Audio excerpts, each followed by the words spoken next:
Hello everyone and welcome to the 31st Singapore International Film Festival moderation session for the film Faraway My Shadow Wandered.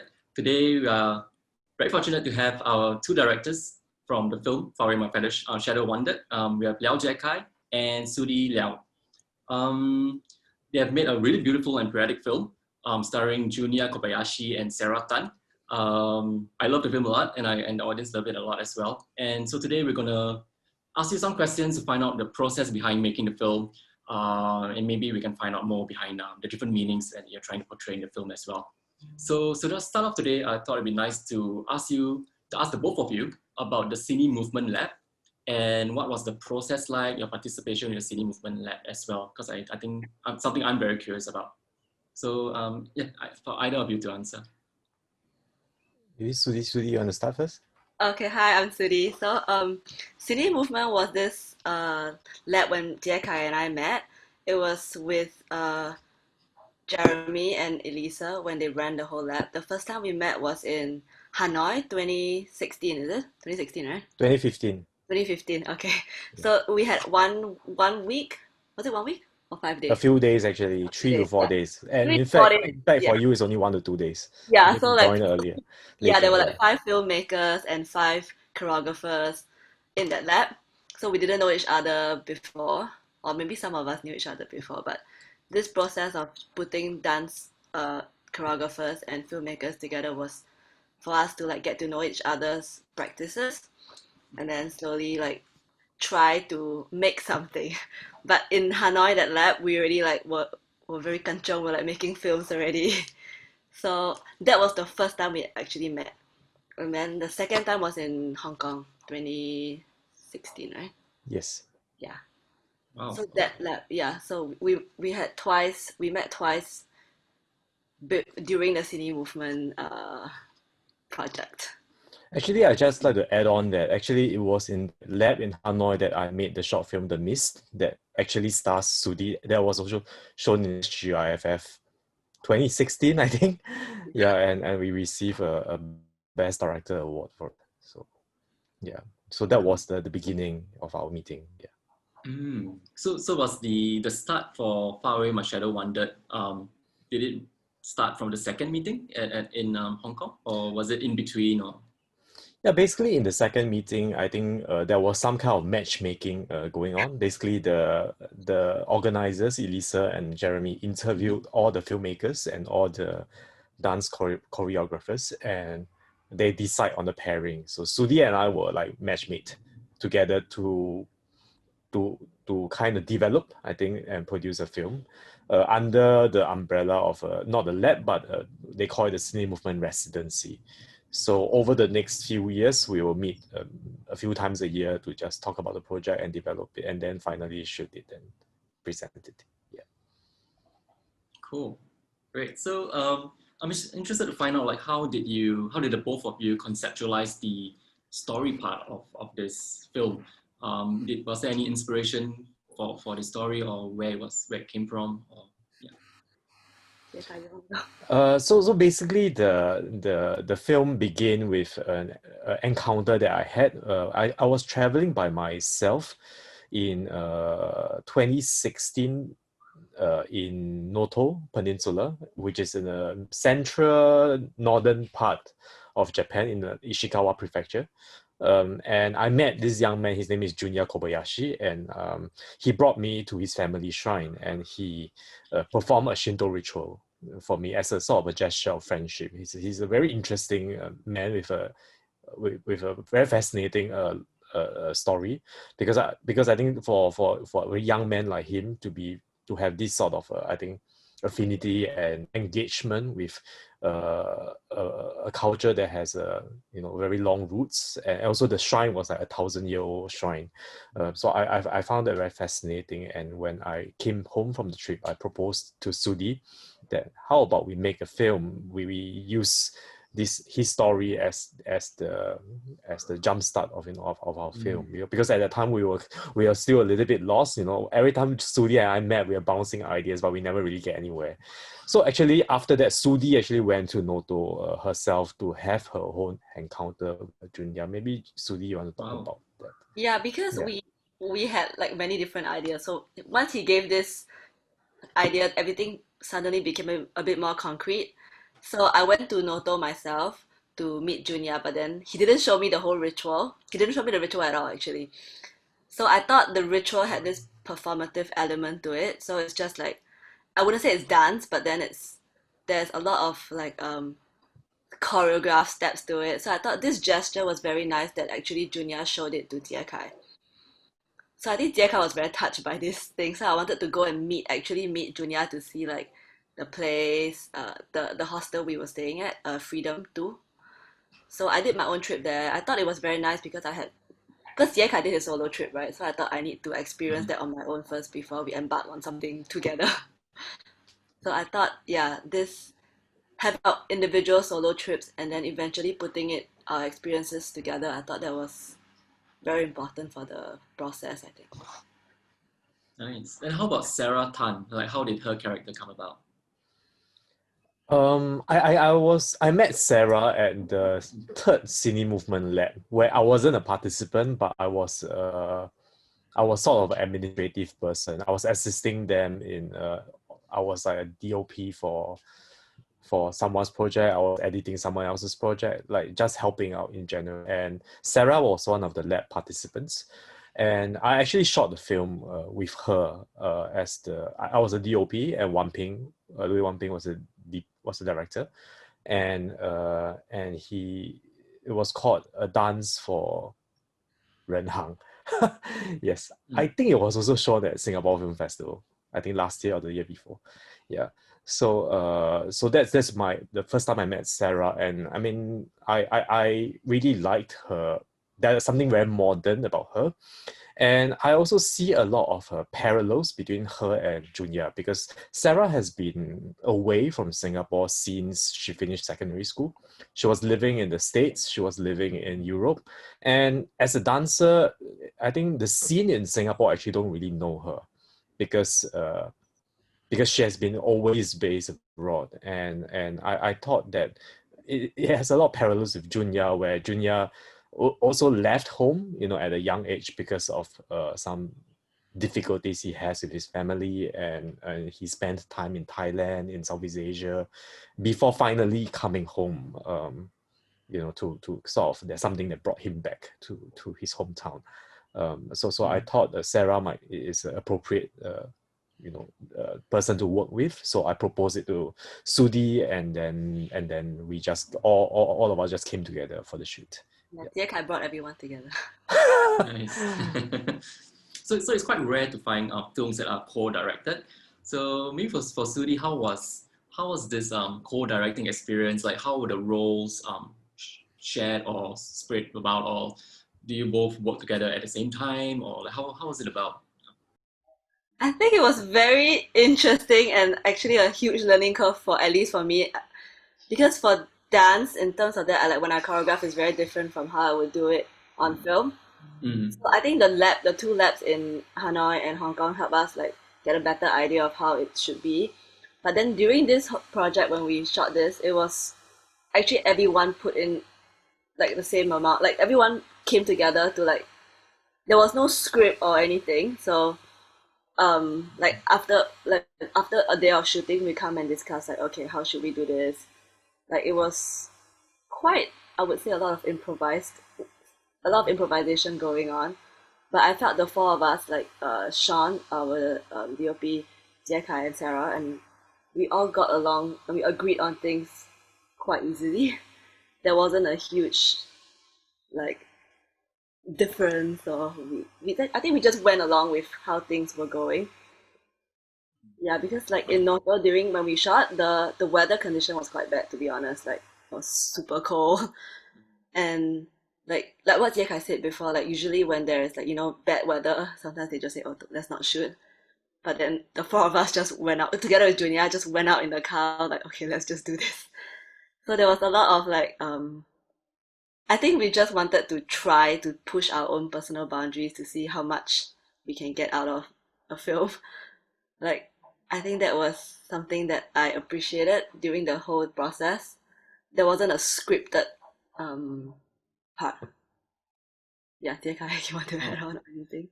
I think in terms of directing, there wasn't that much of a directing per se, because I think, like Sudhee said, I think we all have specific production roles which we all fulfill. Like Sean is the cameraman, I'm the soundman, and Sudhee is the choreographer, and Sarah is the dancer.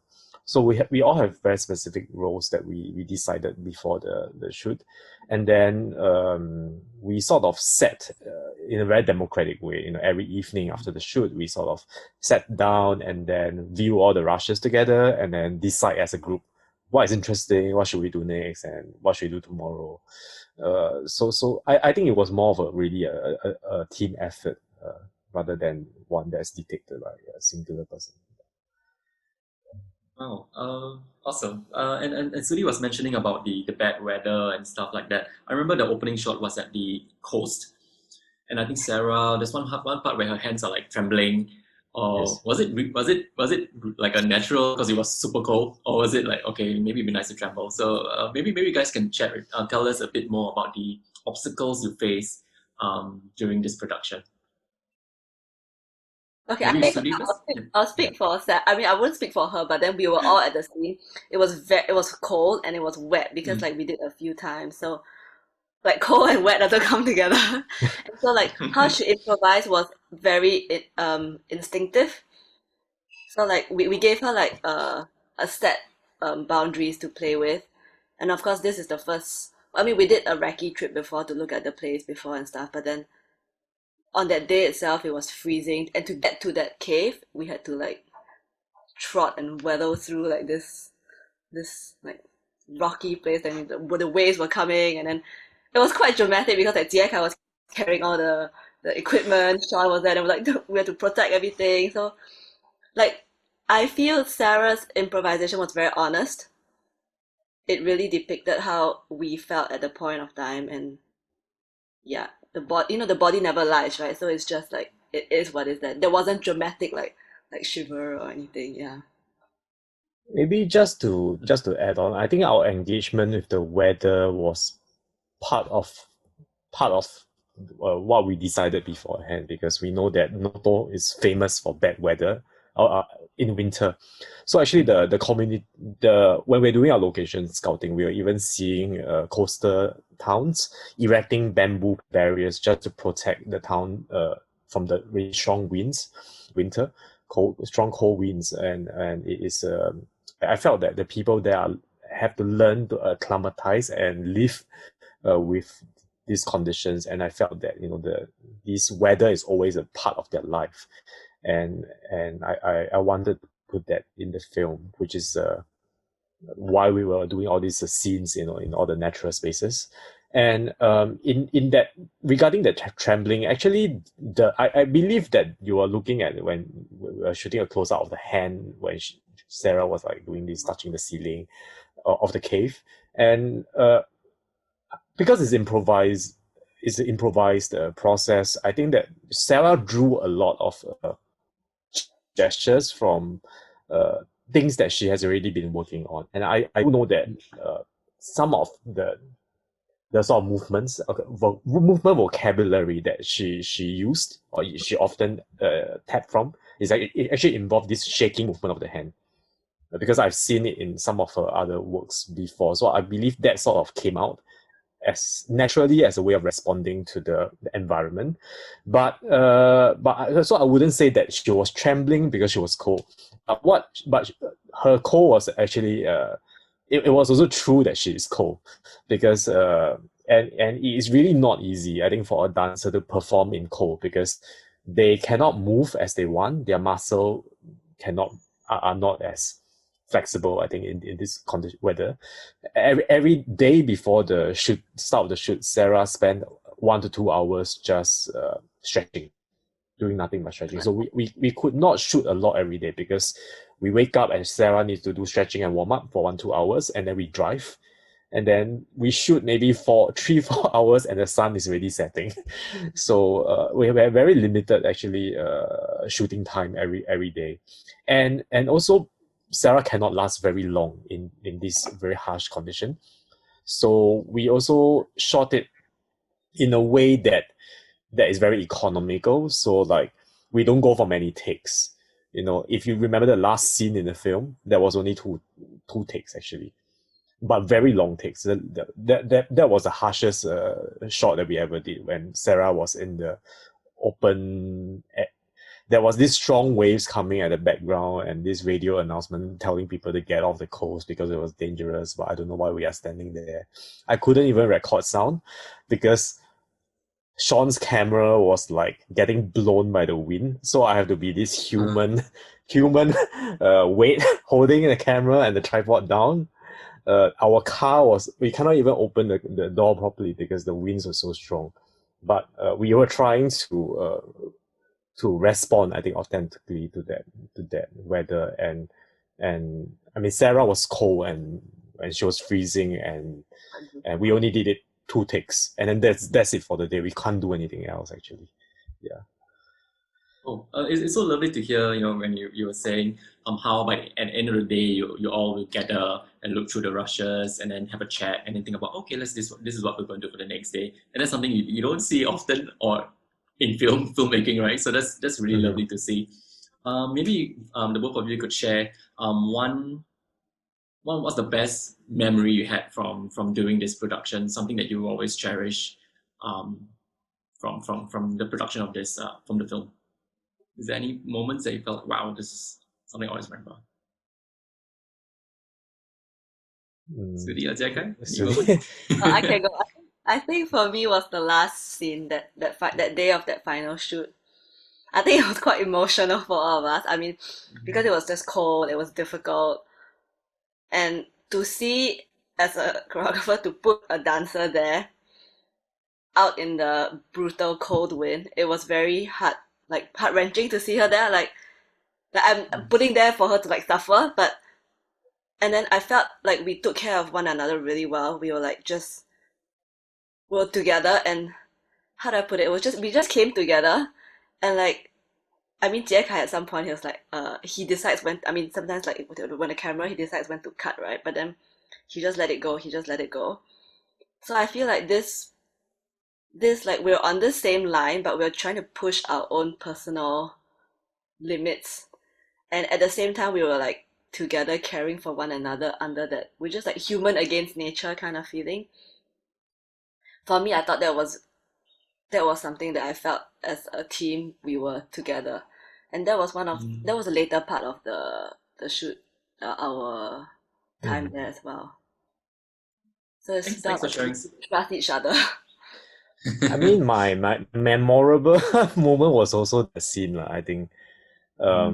Maybe I can talk a little bit more about that. That scene. I mean, just now I mentioned we only did 2 takes, and then after I remember very well. The first take we did was a white shot because I wanted to see the waves, which is the white shot was actually what you saw in the film itself. I wanted to see the waves in the background, and for me that's really important. And then I think we did about 20 minutes to half an hour, the entire shot, and then we came back to the car. All of us were huddling in the car, looking at the playback, because I couldn't see anything because I was just like holding the camera down, and Sean was the only one who and he can't really even see because like sometimes these little white bubbles will like cover the lens, and here we have to wipe the lens in the middle of the shot because yeah. And so we were watching a playback. Sarah was very quiet, and she saw the playback, and then she got really angry. She was like, I tried so hard, and then I look so small in the landscape, like you cannot even see the detail of my movement. And then I was telling her, the LCD screen is very small, you know, on the cinema screen it's really big, so we can see everything. You don't have to worry. But I think that that her angst also came from this I think she was really suffering out there, which really sort of I think I always sort of, it always puts me in this kind of position, you know, what authority I have, you know, as a filmmaker to make people suffer or put people through this kind of condition. So it was also very a lot of self-reflection, you know, on that hand, on my part. I mean, after that we did another take with where a closer shot which we didn't use in the film. And then we went for lunch, clean up. We were all drenched, and then after lunch we were thinking, should we go back and do one more? And then Sarah was very hesitant, and then we drove all the way back to the coast, and we were sitting in the car. And then Sarah was like, can we not do one more? Because I think that she just could not do it anymore. Yeah, so I was like, okay, let's pack and wrap. Yeah, so it was also, I think each of us have our very individual engagement, with nature, with the production, on that day. So it was very, very emotional, I think. Yeah, and I think it came across, I think, at the film at the very, very end. Yeah, it came true as the last scene. Yeah. Cool. Thank you so much for sharing, Jessica and Sudhee. Just one last question to end off today. Just want to ask, can we expect more films co-directed by Jessica and Sudhee in the future to watch at SGIFF? Sudhee? Yeah, I think because this one was quite difficult because we were not together in the same place at the same time. A lot of it was just via like a phone call. Like we met only a few times a year, right, dear Kai? Yeah, basically Sudhee was in Hong Kong, I was in Singapore, and every time Sudhee come back Singapore, I'm like, let's meet and talk. Yeah, We need to make some progress. Yeah. And then we barely made any progress, and it was really a crawl kind of year. But I mean, this film from 2016 January till now is almost 5 years. I don't know. I think if the opportunity comes, certainly we would like to work together again, and we don't have any plans at the moment, but I think all of us, I think we all have also our individual projects, and we are continuing to grow, I think, individually, and maybe next time when we work together, it might be very different also, which I'm looking forward to, actually. Yeah. Great. If not, thank you so much, Jessica and Sudhee, for sharing today in the moderation session, and also for sharing your film with the audience at the SGIFF festival this year. Thank you so much, and then we hope we will meet again. If not, thank you. Thank you very much. Thank you.